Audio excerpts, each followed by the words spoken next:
전 세계에서 이렇게 분단국인 것이 한국 한반도라는 것을 아시는지 모르겠어요. 그게 유일한 곳이라고 그럽니다. 게다가 70년이 넘었잖아요. 그런데 이 분단 사태가 그곳에 사는 사람들로 하여금 감정적으로 적으로 만들고 또 미워하게 되고 이런 식의 감정적인 싸움이 일단 일어나게 됩니다. 그래서 사실은 한반도 문제를 해결하는 데도 좋지 않고 그 각 개인들이 갖고 있는 그런 이성을 마비시키기 쉬워요. 그래서 저는 이념적인 사람이 아니라니까요. 근데 제가 아는 절친 하나가 이제 이 밴쿠버에 사는데 여성분입니다. 근데 누구를 소개를 저한테 하는데 뭘 가르쳐 달라고 그러시더라고요. 그래서 오케이. 그리고 이제 전화 통화를 한번 했어요. 근데 그 남성분이에요. 근데 그분이 저한테 딱 하는 소리가 당신은 태극기 부대입니까? 촛불 부대입니까? 뭐 이렇게 얘기를 하는 거예요. 그래서 그때 너무 놀래가지고 아니 어떻게 사람을 다짜고짜로 그런 식으로 얘기를 하냐고. 그래서 그분을 만나는 것을 제가 거절을 한 적이 있어요. 그러니까 한마디로 그러니까 그분 상태는 이제 본인이 촛불 쪽인 거예요.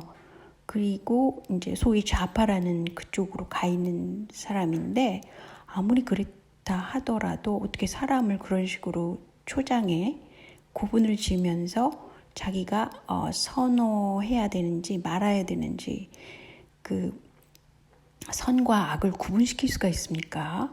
그래서 제가 너무 놀랐었는데 또 다른 예가 있어요. 그건 뭐냐면 제 절친 중에서 또 태극기 부대 쪽으로 가 있는 분이 있거든요.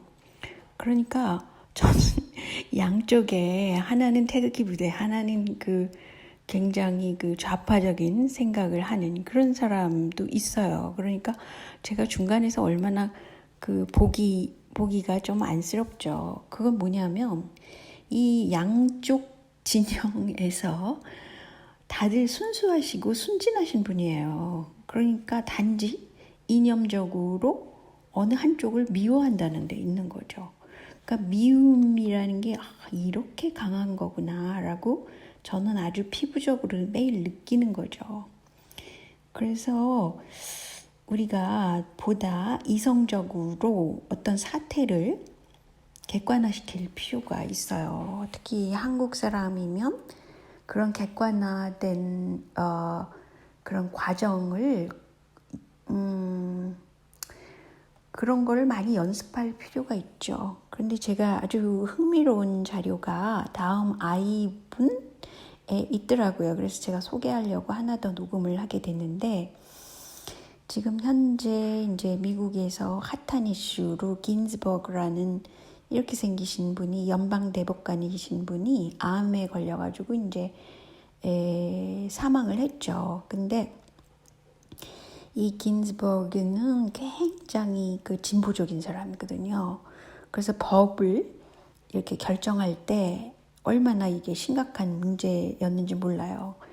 그런데 흥미로운 것이 이 긴즈버그가 가장 친하다고 하는 그 연방 대법관 중에 또 한 분이 스칼리아라는 사람이 여기 있어요. 안토닌 스칼리아가.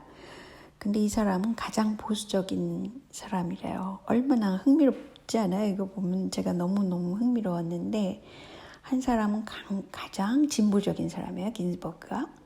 한 사람은 가장 보수적인 사람이란 말이죠. 근데 둘이 엄청나게 친한 거예요. 그 이유는 이제 동성결혼이나 페미니즘, 낙태, 인종 문제 이런 거에 관해서는 둘 사이가 굉장히 첨예하게 대립된 관계였어요. 근데 사석에서는 정치적 논쟁을 절대로 하질 않았다고 그래요.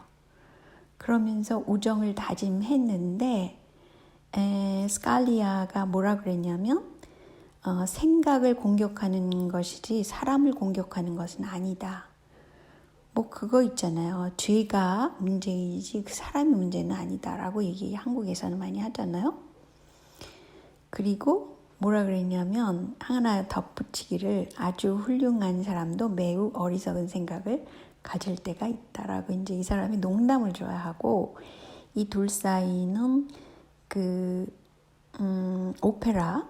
오페라를 둘이 너무 좋아했어요. 그래서 공통점이 있어가지고 여행도 인도 여행도 같이 가고 오페라에 그 카메오로 출연도 하고 뭐 이랬던 사람들인데 상당히 그 오픈돼 있고 이렇게 전적으로 미워하진 않잖아요. 그리고 농담으로 이 적대적인 관계를 풀어간다는 거죠.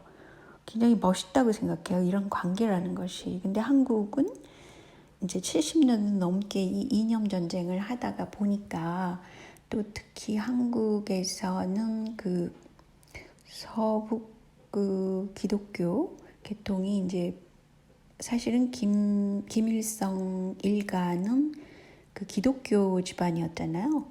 그런데 이제 진짜 우연치 않게 그 소련과 연결돼 가지고 한국 동란이 일어나고 뭐 기타 등등이 일어난 이후에 그 서북청년단이 이제 평양 쪽에 있던 세력이 이제 내려와 가지고 자기 자신들의 재산과 이제 모든 것을 잃고 내려와서 얼마나 힘들었겠어요. 그러면서 또 이념적으로 사회주의 국가에서는 이 종교를 없애는 쪽으로 가기 때문에 뭐 기독교도 마찬가지로 거기 이 안에 들어간 거죠.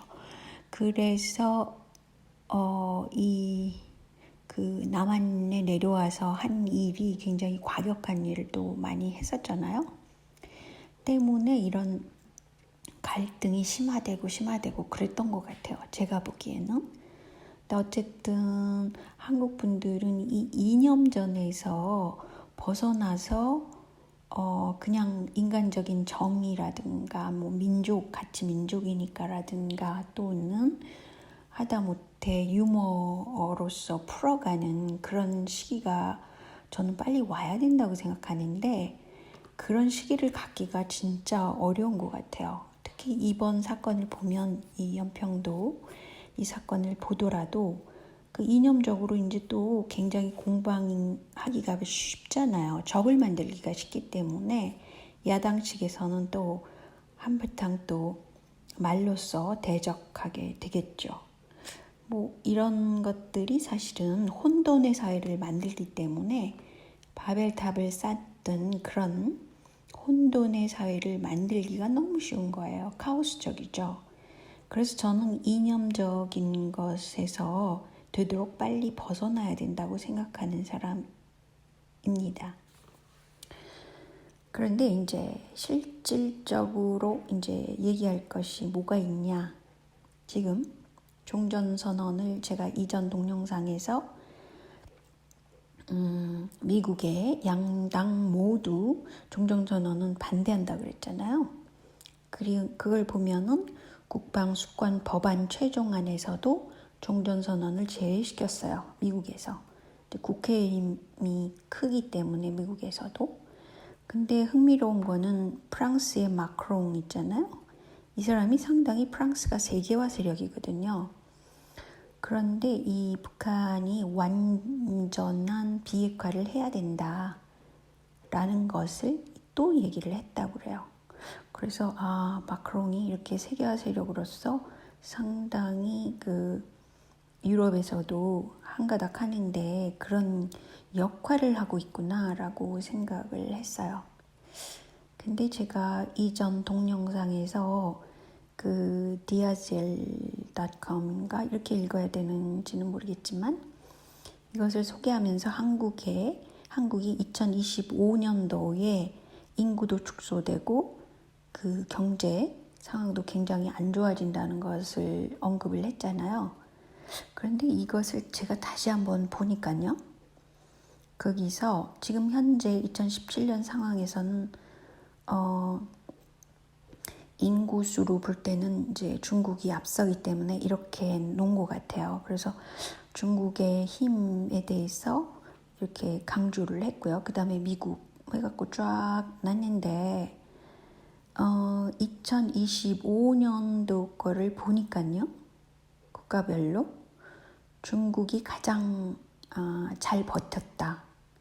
그 다음에 러시아예요. 러시아의 이 도대체 그 경제적인 그 수준이 43,500불이나 된다고요? 이건 좀 뭐 이상한 게 있구나 라고 생각을 하고 제가 이 사이트에 문제가 있구나 라고 생각을 했어요. 이제 미국은 이만큼 많이 떨어진다고 그랬고 한국은 21위다 이렇게 얘기를 했어요. 근데 전체 세계화 세력이 지금 되도록이면 현재 사회주의 국가를 키워주고 그래야만 그 개인을 통제하는 시스템이 돼 있기 때문에 이게 편하다는 거죠. 세계화 세력이라는 건 세계 통제화 세력이기 때문에. 그래서 이제 사회주의 국가를 띄워주는 거는 이해를 하지만 이렇게 그 숫자별로 수치상에서도 엄청나게 사회주의 국가를 띄워줬다는 것이에요. 이거는 좀 너무 불공정하지 않나 생각을 해서 이 디아젤이라는 사이트를 다시 더 심층적으로 찾아봤어요.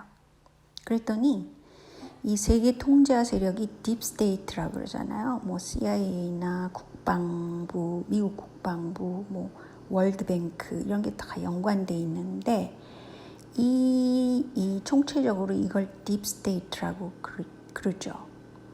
그런데 이 디아젤의 소스가 이 딥스테이트들의 것이라는 거예요. 첫째. 그리고 두 번째로는 그 군사적인 그 힘에 대해서 강조돼서 이 사이트는 그것을 강조하고 있다. 이렇게 써 있고요. 세 번째가 굉장히 흥미로워요. 이 사이트의 이름은 프랑스에서 등록된 것이다. 그러니까 제가 요 설명드렸잖아요. 그 마크롱이 한국 한반도의 종전선언도 이제 반대하고 있어요. 지금 완벽한 비핵화를 해야 된다. 북한 보고 그렇게 강조를 하고 있는데 결국은 이 딥스테이트들이 만든 그런 사이트라는 거죠. 제가 소개했던 것이. 그래서 한국의 국가적인 그 경제적인 수준이 이제 떨어질 거라는 것, 또 사회주의 국가가 잘 버틸 거라는 것, 그걸 강조하고 있다는 거예요. 누가? 딥스테이트가. 누가? 세계 통제화 세력이. 그게 이제 여러분한테 제가 해드리고 싶은 말이고요. 중국 같은 경우에는 백신을 개발을 했다고 그러는데 지난번에 이 코백스에 대해서 얘기를 했잖아요. 코백스라는 것은 빌 게이츠가 이제 돈을 많이 모아가지고 뭘 개발한다. 그 백신을 개발한다. 이런 그 기획안을 갖고 있는데 중국 자체는 코백스라는 거리가 멀다. 이러는 겁니다. 코백스에 동참을 안 하겠다. 그 대신에 자신은 아시안이나 상하이 협력기구랑 더 이 결속을 다짐하겠다. 중국이 이런 거예요. 코백스는 후순위다. 근데 한국은 빌 게이츠랑 너무 친해가지고 이 문재인이 그래서 코백스를 기다린다고 그러잖아요. 이게 뭔가 넌센스하다는 거죠. 그리고 현재 코백스 회원국 명단에는 중국과 미국과 러시아가 빠져 있다고 합니다. 희한하죠. 미국과 러시아는 외국에 나눠줄 백신이 없다. 이런 식으로 불참을 했다고 그래요. 중국은 1대1로에 있는 나라들에게 자신은 뭐 더 혜택을 주겠다. 이런 거란 말이죠. 그래서 글쎄요, 한국이 코백스에 너무 간다는 거는 한국이 요새 그 국가 재정이 널널하다 이렇게 막 생각하는데 그리고 이 몇 차 그 재정 쓰는 것을 결정을 해가지고 많이들 쓰고 있잖아요. 몇 차, 4차, 5차 뭐 이런 식으로. 4차가 쓰기도 전에 5차가 나오고 뭐 이러더라고요.